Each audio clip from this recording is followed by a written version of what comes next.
Sri Mulat. Ya. Oke. Ya, Pak.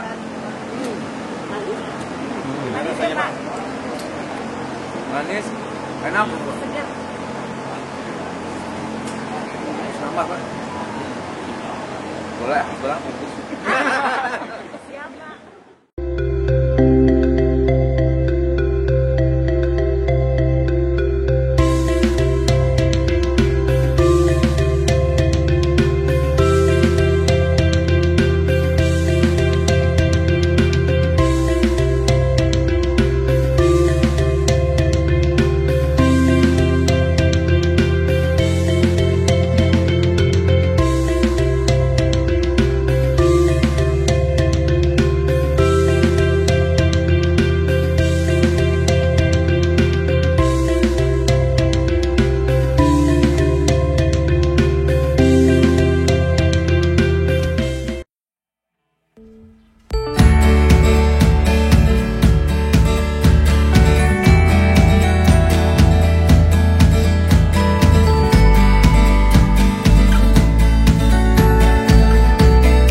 Kalian senang sekali tentunya pagi kali ini Visabella bersama kalian semua. Sebelum kita ngobrol-ngobrol lebih lengkap, ini ngobras kali ini agak sedikit menarik, ngobrol asik on the spot, yaitu kita bakal keliling greenhouse karena episode kali ini kita mengangkat tentang smart greenhouse untuk ekspor. Seperti apa? Nah, kita keliling-keliling dulu bersama Bapak Wakil Bupati Pak Syahrul Gunawan, tentunya bersama Pak Badan juga, yaitu Bapak Dedi, dan tentunya Kang Indra. Ini dia nih.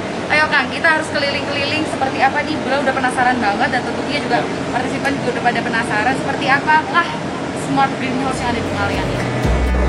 Di sana ada lagi ya. Itu yang gimana? Tanaman ya. Apa tadi jadinya? Yang murah dan baik itu berdasarkan pengalaman kita, ini medianya kokopit dicampur dengan arang sekam. Juga ini ya tesnya.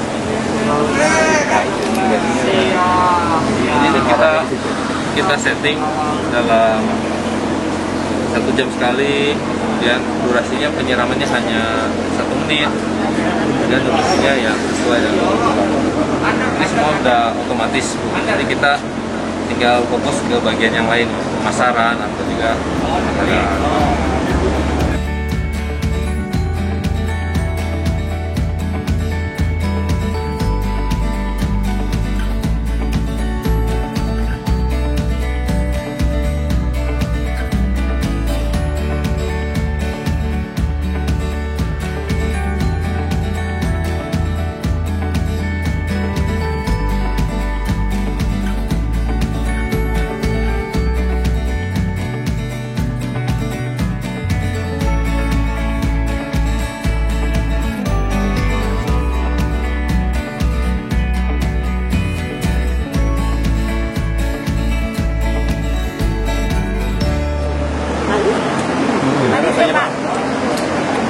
Manis, enak. Nambah, Pak. Boleh, boleh. Ya, ini saya sedang bersama Kang Indra Bahtiar. Ini pelaku usaha di bidang pertanian dengan konsep smart farming, smart greenhouse. Kang Indra ini sudah berhasil dan ini bisa menjadi inspirasi. Awalnya gimana Kang Indra? Ya, awalnya kita adanya permintaan untuk suplai komoditas tertentu macam ini ya, sehingga kita ada kerjasama dengan beberapa pihak, mulai dari pendanaan, kemudian teknik budidaya dan pemasaran ya. Dan berkat adanya permintaan tersebut beranjaklah kita bangun smart greenhouse ini. Dulu awalnya memang dari ini kuliah di pertanian atau gimana? Kebetulan saya dari IPB, lulusan IPB. Oh, tuh. Pertanian juga. Lulusan IPB ya. Jangan kerja di bank. Membangun pertanian ya. Oke, sekarang kita jalan-jalan lagi ya. Iya.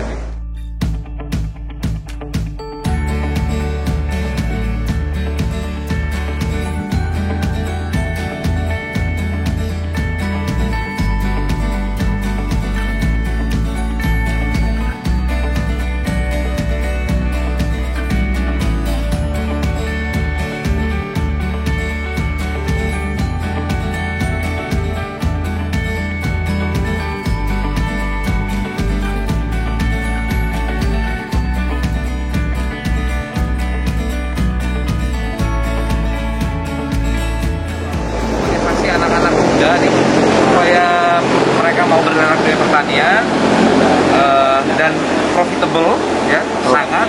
Ini apa nih Bang motivasinya nih Bang untuk anak-anak muda di Kabupaten Bantul? Jadi pertama itu kita lakukan sosialisasi pelatihan ini loh, ada teknologi pertanian modern yang betul-betul bisa menghasilkan duit banyak.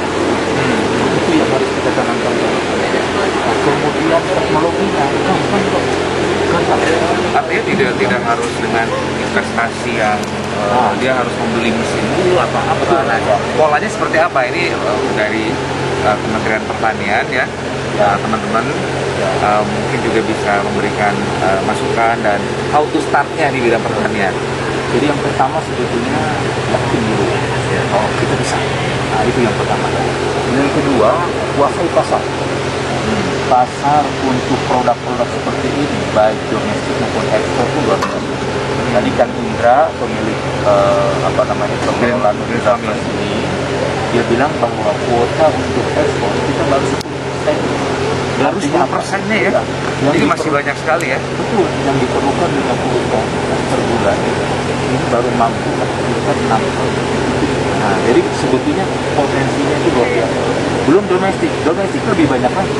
Oke. Artinya peluang untuk produksi itu paling baik. Kenapa? Jangan khawatir tidak dapat. Kenapa?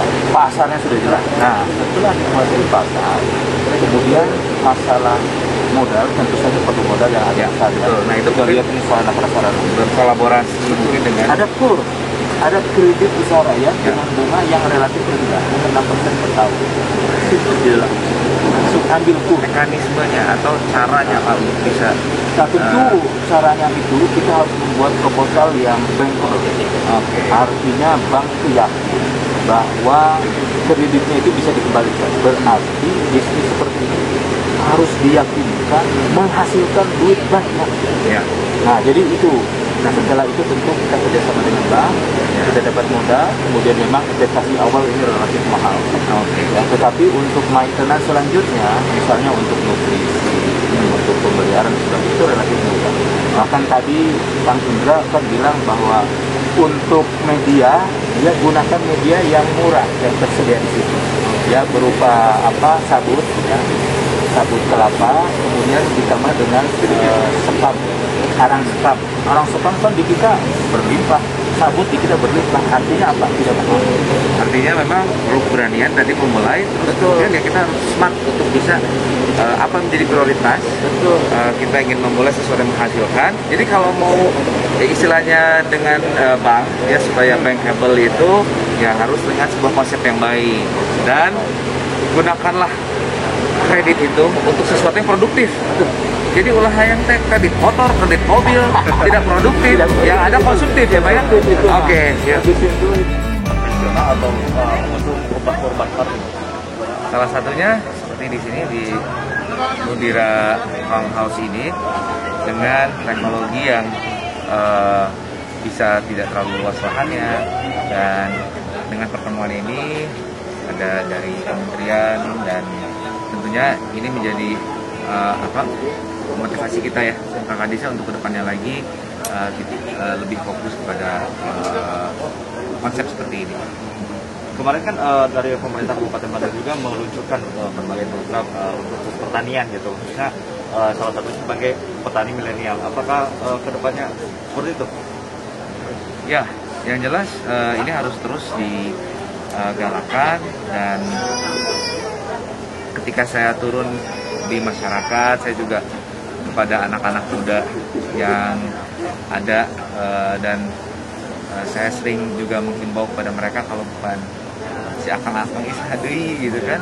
Dan saya kira dengan fasilitas yang diberikan oleh kementerian dengan KUR, terus ada edukasi-edukasi yang menjadi program dari Dinas Pertanian, yang mudah-mudahan ini bisa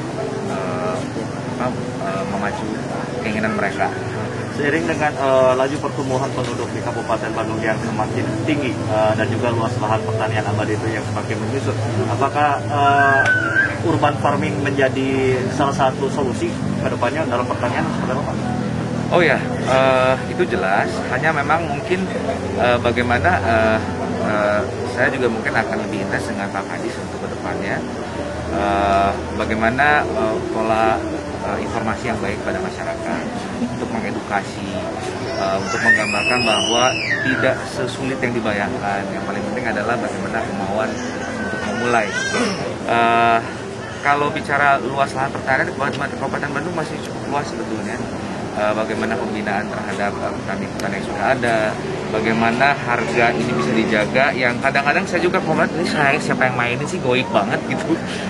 Saya sendiri juga mau mencari itu siapa gitu sebetulnya.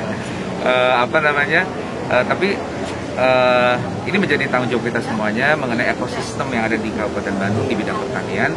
Untuk kedepannya lebih baik, pemerintah kabupaten, swasta, terus kemudian juga masyarakat memang perlu bersinergi lebih baik ke depannya. Nah, kalau misalkan Kabupaten Bandung juga itu kan terkenal dengan sebagai daerah penyuplai logistik di Bandung Raya, khususnya Bandung Raya dan juga Jawa Barat regional. Nah, kedepannya apakah akan dari Kabupaten Bandung sendiri, apakah akan memperkuat program-program penguatan kepada para petani? Kalau saya sih jujur aja sih, kalau saya as a personal menilai bahwa memang sebetulnya perlu ada BUMD khusus pertanian. Seharusnya ya, dan saya sudah mengusulkan kepada Pak Bupati, mudah-mudahan bisa terrealisir. Ini begitupun juga dengan Pak Kadis ini juga kan sebetulnya kenapa perlu ada wadah seperti itu, karena ini kita akan memiliki kapital yang kuat, ada swasta masuk, lalu kemudian ada garansi kepada masyarakat, apalagi kalau misalnya sistem zonasi itu bisa diterapkan sehingga tidak menjadi wacana dari 2016 yang lalu. Dan saya kira itu bagus, usulan Pak Kadis ketika itu bagus, tinggal bagaimana sekarang kita realisasikan. Dan memang ini bukan pekerjaan sebentar, perlu waktu, pengesahan DPR dan lain sebagainya.